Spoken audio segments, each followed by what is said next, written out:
يا حبيب الله.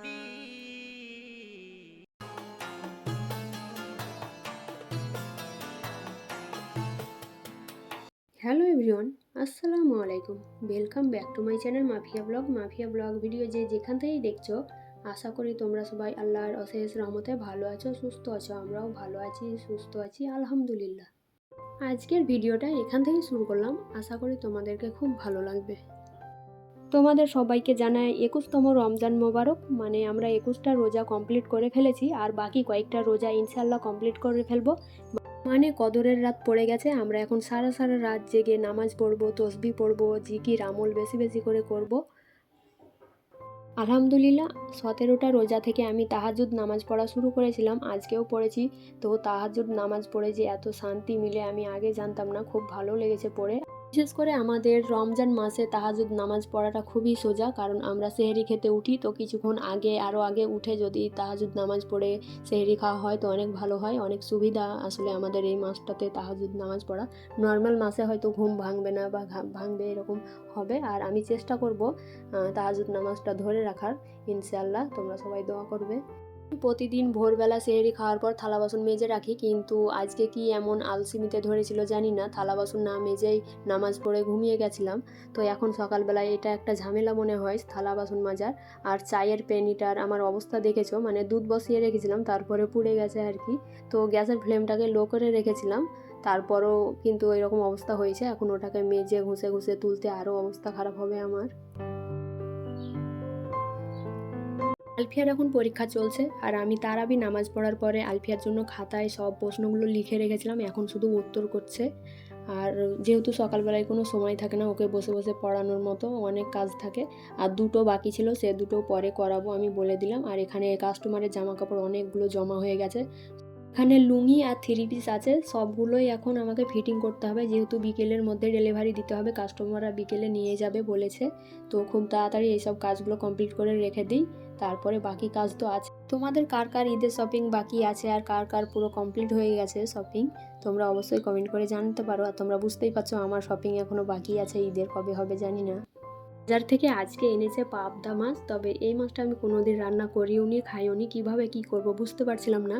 মাছের ঝোল কিংবা ভুনার থেকে মাখা মাছ রান্নাটা আমাদের আবার সব থেকে ভালো লাগে, আর সেটাই করছি। তার জন্য পেঁয়াজ লঙ্কা কেটে নিয়েছি, 1 চা চামচ আদা রসুন বাটা, 1 চা চামচ লবণ, হাফ চা চামচ হলুদ গুঁড়ো, অল্প পরিমাণে ধনে জিরা গুঁড়ো, 4 চা চামচ মতো সর্ষের তেল দিলাম, শেষে অল্প পরিমাণে লঙ্কা গুঁড়ো। এবারে মশলাগুলোকে পেঁয়াজের সঙ্গে ভালো করে মেখে নিব একটুখানি সময় নিয়ে। এই যে পেঁয়াজ মাখার সময় সর্ষের তেলের একটা সুন্দর গন্ধ বার হয়, মানে কাঁচা সর্ষের তেলের, খুবই সুন্দর লাগে। আর সেই পর্যায়ে এসে কিন্তু মাছগুলো দিয়ে দিলাম, যখন গন্ধটা খুব সুন্দর বার হয়েছে তখন। মাছ মাখানো কমপ্লিট, এবারে মাছে পানি দিয়ে দিব, তার সাথে হাতে যে মশলা আছে সেটাও ধুয়ে দিয়ে দিলাম। তো এবারে শুধু রান্না করে নেওয়ার পালা। প্রত্যেকটা ভিডিওতে যে কমন কথাগুলো বলে থাকি আজকেও সেটা বলছি। আজকের ভিডিওটার কোনো অংশ যদি তোমাদের ভালো লেগে থাকে তো প্লিজ একটা লাইক, শেয়ার, কমেন্ট করে দিও। আর তুমি যদি আমার চ্যানেলে নতুন হয়ে থাকো তো প্লিজ আমার চ্যানেলটিকে সাবস্ক্রাইব করে নিও, তার সাথে পাশের বেল বাটনটি অল করে নিও। আর যদি ফেসবুক থেকে দেখে থাকো তো পেজটিকে ফলো করে দিও। মাছের পানি অনেকটাই কমে গেছে, এই পর্যায়ে এসে টমেটো কুচি দিয়ে দিলাম। বাড়তি পানিটুকু কমে গেলেই মাছ রান্না কমপ্লিট। সব কাজ কমপ্লিট করে গোসল করে চলে এসেছি। আর গোসল করার আগে তো আমি জামা কাপড় পরিষ্কার করি, তো সেগুলোই মেলছি, আর আগে যেগুলো মেলেছিলাম সেগুলোও তুলে নিলাম। এখন তো আর কোনো রকম কাজ নেই, কিছুক্ষণ রেস্ট করব, তারপরে কোরআন তেলাওয়াত করব, জোহরের সময় হবে, নিয়ে নামাজ পড়ব। সেগুলো অফ ক্যামেরাই করব, তোমাদেরকে আর দেখাচ্ছি না। এই যে ইফতার রেডি, আর রাতের রান্নাবান্না একই সাথে সব কিছু করে নেব। তার জন্য মটর সেদ্ধ করতে বসাবো, তো ধুয়ে নিচ্ছি প্রথমে। আর একটা আলু নিয়েছি, খোসা ছাড়িয়ে নিয়েছি আগেই। প্রথম রোজার দিকে অনেক বেশি করে খাবার করে ফেলেছিলাম, তো তারপরে দেখলাম খেতে পাচ্ছি না, নষ্ট হচ্ছে, তো এখন একেবারে অল্প অল্প করে ইফতার রেডি করি। মটর আলু সেদ্ধ করতে বসিয়ে দিলাম। এবারে রাতের জন্য রান্না হবে, তার জন্য সবজি কাটতে বসে গেছি। আর নিয়েছি এখানে কুমড়ো আর সজনে ডাঁটা। তো আজকে কুমড়ো, সজনে ডাঁটা আর আলু একটা সবজি হবে রান্না, আর মাছ তো আগেই রান্না করে নিয়েছি। থেকে রোদের তাপ প্রচুর বেড়েছে, তার জন্য রান্নাঘরে থাকতে পারছি না, তো বেডরুমে সব কিছু সবজি এনে কাটাকাটি করছি। আর তোমরা দেখতে পাচ্ছ রোদ আমার বেডরুমেও ঢুকে গেছে, মানে দরজা খুলে রেখেছি তার জন্য। রোদ্রে আমার ঘরটা একদম ঝলমল করছে, মানে কিছু দেখতে পাচ্ছি না আমি সামনের দিকে তাকালে, এরকম একটা ব্যাপার। ঘুগনির জন্য বেরেস্তা করে নিচ্ছি, আর আমি একদিন ঘুগনি রান্না করে দুদিন খাই। কেন বললাম জানো? ফের পাপা সেই 18টা রোজা থেকে মসজিদে ইফতার করছে, বাড়িতে আর ইফতার করছে না, কারণ প্রত্যেক রোজাদারকে ইফতারের দাওয়াত দিচ্ছে, দাওয়াত তো গ্রহণ করতেই হবে, তাই না? আর একা একা নিজের জন্য বেশি কিছু রান্না করতে ঝামেলা মনে হয়। আমি ঘুগনিতে কি মশলা ব্যবহার করি তোমাদেরকে তো অবশ্যই দেখাবো, সিক্রেট মশলা একটা আছে। আর ঘুগনিতে আমি ধনে জিরে বা গোলমরিচ কিচ্ছু দিই না, শুধু একটা মশলা, এই যে হচ্ছে তড়কা মশলা। এই মশলাটা ঘুগনিতে দেওয়ার পর বাড়ির মানুষ যখন খাবে না তোমার হাতের ঘুগনি রান্না, তখন বলবে বাহ, এই স্বাদ প্রশংসায় তোমার মন ভরে দিবে একদম বাড়ির মানুষরা। তো মশলাটা দেওয়ার পরে আমি ধনেপাতা দিয়ে এবার নামিয়ে নিব। আর ধনেপাতা দেওয়ার সঙ্গে সঙ্গে কিন্তু নামিয়ে নিয়েছি, যেহেতু ধনেপাতার আবরণটা চলে যাবে, সবুজ আবরণটা, তার জন্য সঙ্গে সঙ্গে নামিয়ে নিয়েছি। এবারে রান্না করে নিব আমি সজনে ডাঁটা আর কুমড়ো আলু।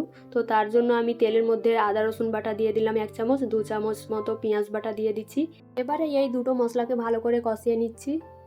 তারপরে 4টা লঙ্কা দিয়ে দিলাম, লবণ দিয়ে দিচ্ছি পরিমাণ মতো, হলুদ দিয়ে দিলাম, জিরে ধনে গোলমরিচ সব কিছু দিয়ে ভালো করে কষিয়ে নিচ্ছি। কষিয়ে নেওয়ার পর অল্প পরিমাণে পানি দিয়ে এখন মশলা থেকে তেল ছাড়া অবধি ওয়েট করতে হবে।